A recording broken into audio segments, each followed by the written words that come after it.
Olá, tudo bem com você? Estreou nesta semana na TV Record uma nova produção baseada na Bíblia com o título Gênesis. Uma novela que tem como base aí os primeiros capítulos do livro sagrado, primeiro livro da Bíblia Sagrada. Bem, eu vou me deter aqui a comentar aspectos que têm que ver com o criacionismo, que é um assunto que me encanta já há muito tempo, inclusive tenho na internet um blog com o nome Criacionismo, o endereço é criacionismo.com.br. Tem um outro que eu estou agora migrando os conteúdos para ele, que é o blog criacionismo.com.br. E quero aproveitar, antes de fazer alguns comentários breves aqui sobre o primeiro episódio da novela Gênesis, para indicar a você o meu livro, A História da Vida, de onde viemos para onde vamos. Se você quiser conhecer melhor o assunto do criacionismo, eu costumo dizer que esse livro aqui é uma introdução geral ao criacionismo. Não foi escrito por um cientista, por um acadêmico, foi escrito por um jornalista que procurou traduzir conceitos mais complicados de criacionismo de uma forma que todo mundo pudesse entender, pudesse ler, se aprofundar e se maravilhar com o nosso Deus Criador. Para você ter uma ideia aqui dos temas que eu abordo nesse livro, de maneira geral, assim, para que a pessoa possa ter realmente uma vista geral, uma ideia geral do que vem a ser o criacionismo bíblico. Na primeira parte do livro, no primeiro bloco, eu trato aqui sob o título Universo ao Lado, de cosmovisões, né, o ufanismo darwinista, modelo naturalista filosófico, quando a metafísica atropela o empirismo, vexame histórico, influência da mídia, cosmovisão criacionista, ou seja, é um apanhado geral do assunto do ponto de vista mais filosófico. Depois, no segundo bloco, no segundo capítulo, seguindo as evidências, aqui eu falo sobre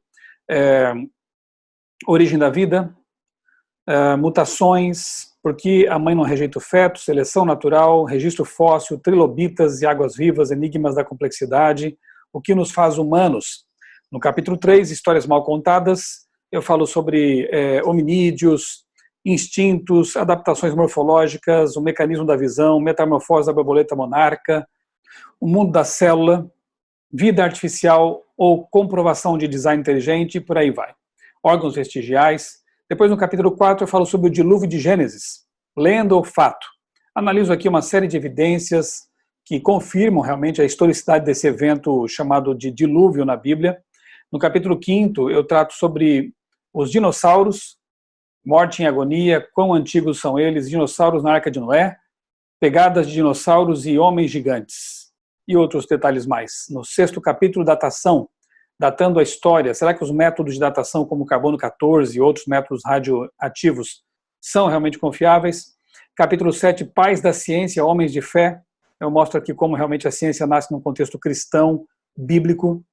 8º capítulo, autor da história da vida, aqui evidências que apontam para a existência de um Criador. O 9º capítulo fala sobre a Bíblia, um milagre em forma de livro, e apresento aqui argumentos arqueológicos, históricos, que realmente respaldam a historicidade da Bíblia, a confiabilidade que podemos ter nela, a confiança que podemos ter nela. E o 10º capítulo, o fim da história da vida, eu falo aqui sobre os cenários futuros, que tem que ver com o destino do universo, segundo a ótica naturalista evolucionista e também segundo a ótica bíblica criacionista. Então, como você pode ver, um apanhado geral sobre a questão das origens, do criacionismo, e eu creio que se você ler esse livro, você terá condições de analisar com mais precisão produções como essa da Record sobre Gênesis, e que no comecinho dela aí trata sobre as origens. Em algum momento vai tratar também sobre o dilúvio. Eu quero compartilhar com você aqui a minha tela para mostrar o pequeno texto que eu escrevi a respeito dessa produção. Está aqui no meu blog outraleitura.com.br, a chamada dele, né? Porque na verdade, eu vou clicar agora aqui para ir para lá, ele está completo lá no blog Criacionismo. E eu quero ler para você então aqui o que eu escrevi sobre esse primeiro episódio da novela Gênesis. O primeiro episódio de Gênesis expõe teoria do intervalo. E eu faço aqui até um convite, né? Que tal aproveitar um momento para abrir e estudar a Bíblia, a sua Bíblia, a fim de conhecer a história verdadeira e original? Vamos lá. Se levar as pessoas a conferir na própria Bíblia aquilo que está sendo exibido na tela, a novela Gênesis da TV Record terá produzido pelo menos um efeito colateral positivo. Mas como a maioria das pessoas não fará isso, Infelizmente, em muitas mentes ficará a impressão de que Adão era um troglodita machista ou agressor e de que os dinossauros teriam sido extintos pela queda de Lúcifer e seus anjos rebeldes. Ideia conhecida como teoria do intervalo, teoria do caos e restauração, ou mesmo teoria do Éden luciferiano. Obviamente, uma interpretação muito equivocada do relato de Gênesis. Segundo Moisés, autor inspirado dos 5 primeiros livros da Bíblia, antes de ser preparada para abrigar vida, ou seja, terra formada, a terra era sem forma e vazia. Quando Deus pronunciou as palavras haja luz, teve início a semana da criação, com 6 dias literais e ininterruptos de 24 horas. E eu indico aqui abaixo um vídeo que trata sobre esse assunto aí, a semana da criação. Depois eu mostro aqui para você a capinha do vídeo. No 6º dia foram criados os animais terrestres e o primeiro casal humano. Portanto, os dinossauros foram criados nesse dia, e não muito tempo antes, numa tentativa de acomodar o relato bíblico com a visão evolucionista. Os criacionistas bíblicos, em sua maioria, e essa é também a posição da Sociedade Criacionista Brasileira, da qual eu sou um dos vice-presidentes, acreditam que os dinossauros, ou pelo menos a imensa maioria deles, foram extintos por ocasião do dilúvio, daí a abundância de fósseis deles e de muitas outras espécies de animais e plantas, já que se sabe que o processo de fossilização depende de soterramento rápido sob água e lama. Deixo também aqui abaixo um vídeo sobre isso. Então, resumindo, a leitura do primeiro capítulo de Gênesis deixa claro que a Terra era sem forma e vazia antes de acolher vida, e não que se tornou sem forma e vazia no tempo dos dinossauros. A teoria do intervalo é, na verdade, uma aberração teológica semelhante à ideia da evolução teísta. Eu deixo aqui um link para você de um vídeo em que eu explico o que é essa evolução teísta. Por quê? Porque coloca a existência da morte antes do pecado de Adão e Eva. Se a morte já existia, o salário do pecado não é ela, como explica o apóstolo Paulo em Romanos 6,3. Se a morte não é consequência do pecado de nossos primeiros pais, que dívida Jesus veio pagar na cruz? Deus passa a ser o culpado direto pela existência da morte do violento processo evolutivo, e Jesus é despido de sua missão messiânica, sendo encarado como um mero revolucionário. Isso tudo atenta contra o caráter do Criador. Conforme escreveu Maurício Sticer no portal UOL, citando aqui o Maurício, abre aspas, o impacto visual de efeitos especiais não diminuiu em nada a sensação de que estamos assistindo a uma aula sobre criacionismo. Aqui eu vejo o problema. Driblando a teoria da evolução, a novela ensina que foi Lúcifer quem causou a extinção dos dinossauros. No 2º capítulo, a punição de Adão e Eva se estendeu à família, que enfrenta uma vida de privações. Sob o olhar atento de Lúcifer, que aprecia o drama, todas as filhas de Adão abandonam o lar e, em protesto, à rispidez e ao machismo do pai. Inflexível, Deus recusa uma oferta de Caim porque ele não ofereceu o melhor que tinha para dar. E aí estão os problemas que eu listei neste caso. Veja, primeiro, a falsa impressão de que o que a novela apresenta seria a visão criacionista. Eu acabei de explicar que não é.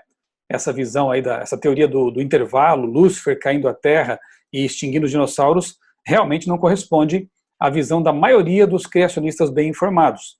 Segundo, o preenchimento com excesso de imaginação das lacunas no relato bíblico e o abuso da licença poética. É claro que numa produção como essa, em filmes ou novelas, algum tipo de preenchimento de lacunas tem que ser feito para que o roteiro possa fluir melhor, né?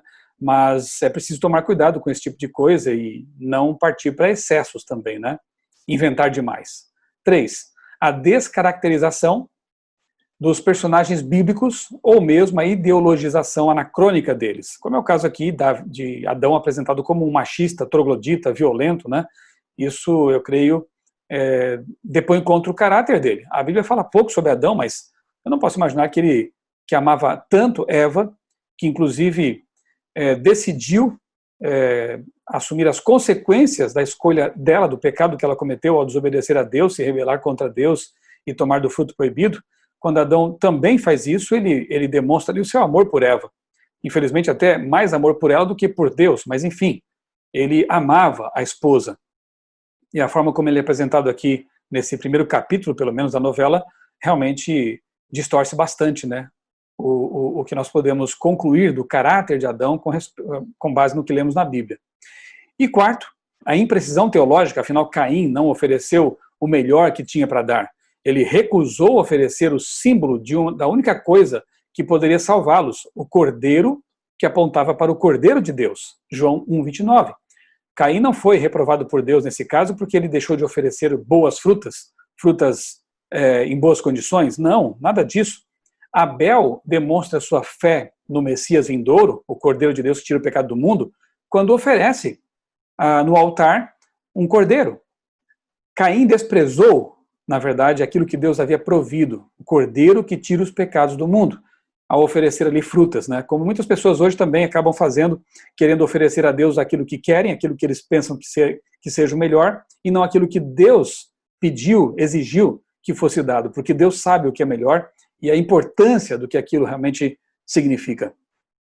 A novela contou com a ajuda de consultores, como o arqueólogo Dr. Rodrigo Silva, mas isso não significa que eles, os consultores, tenham tido acesso ao roteiro dos episódios ou que pudessem interferir no texto, na produção, enfim.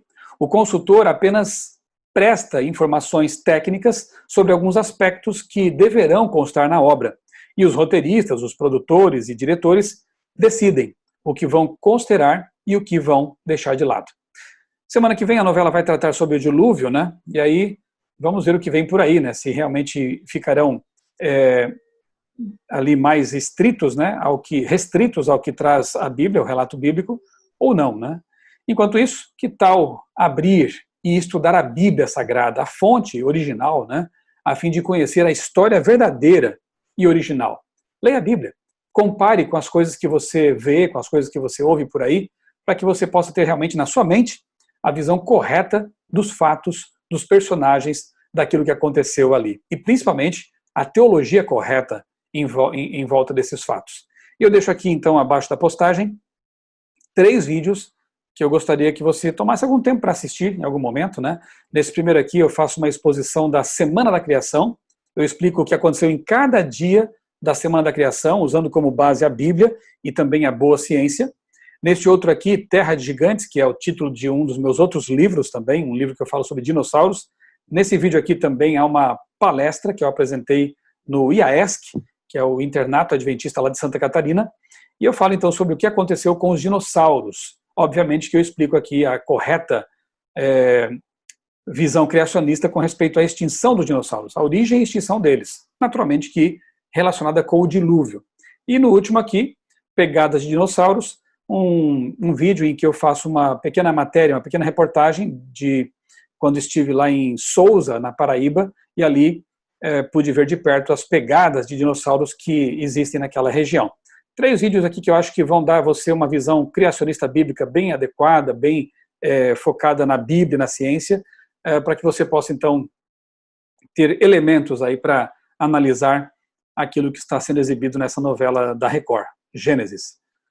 Espero que esse breve comentário tenha sido útil e que tenha despertado seu interesse para conhecer, né? Conhecer cada vez mais o modelo, a cosmovisão criacionista que eu abracei lá nos meus 18, 19 anos, abandonei o evolucionismo naturalista para me tornar um criacionista. E tenho estudado então esse assunto há mais de 2 décadas, lido, pesquisado, e por isso eu me propus gravar esse vídeo, porque, como eu disse no começo, essa produção da Record tem trazido alguns aspectos aí criacionistas que podem ser analisados realmente à luz da boa ciência e também da Bíblia. Um grande abraço para você e que Deus, o nosso Criador, abençoe a sua vida e também a sua família.